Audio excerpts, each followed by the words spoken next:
कैसे भी भेजो पर जरूर भेजो।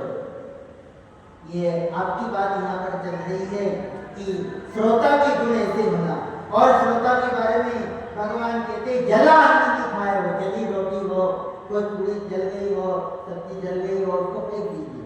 कथा में कथा के लिए भले सब्जी सब्जी खाओ।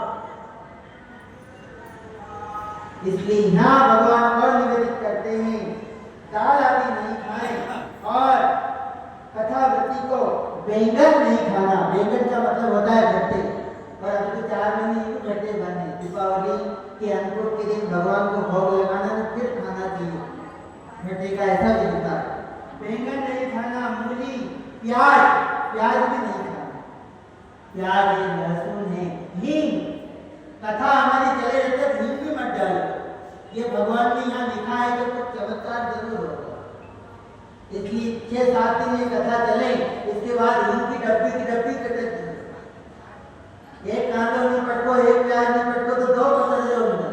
पर कथा चले तब तक प्याज लहसुन हमारे घर में नहीं होना चाहिए। और कथा से एक चीज और सीखे, तुम 8वीं पूजती हो, 9वीं पूजती हो, दीपावली के दिन पूजन करती हो, उस दिन लहसुन प्याज का घर में सेवन नहीं हो। बाकी दिन हो तो ठीक है, छोड़ दो तो अच्छी बात, नहीं छोड़ दो तो अच्छी बात, ये तुम्हारी जगह है। पर पूजन में, भगवान के भोग में इसका निषेध हो। सब्जी बनाती हो उसमें लहसुन हो तो फिर भगवान को भोग मत लगा, वो खुद को भोग लगा। भगवान को भोग लगाना है कि लहसुन है, प्याज है, इनका वो कर दो। ये श्रोता के गुण में पत्नी है तो पतिव्रता है, और पति है तो पत्नी व्रता है।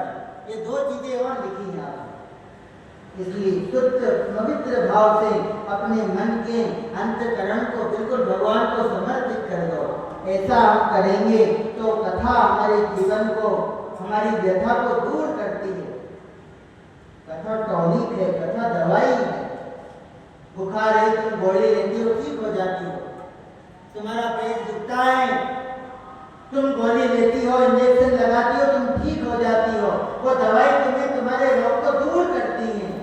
वो डॉक्टर भी तुम्हारे रोग को दूर करता है अगर उसको ये समझ में आ जाए कि वास्तव में तुमको बीमारी क्या है।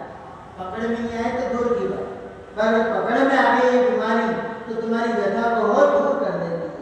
इसलिए परमात्मा की असीम कृपा है, कथा श्रवण करने वाला वेद पुराणों की कथा को सुने, और भगवान कहते अपनी वाणी को पवित्र रखें। अपनी बोली में 6 दिन, 7 दिन, 8 दिन। इसलिए तुलसीदास जी ने देखो, कल मैंने बताया, एक बार आज तो बता दूं, वाणी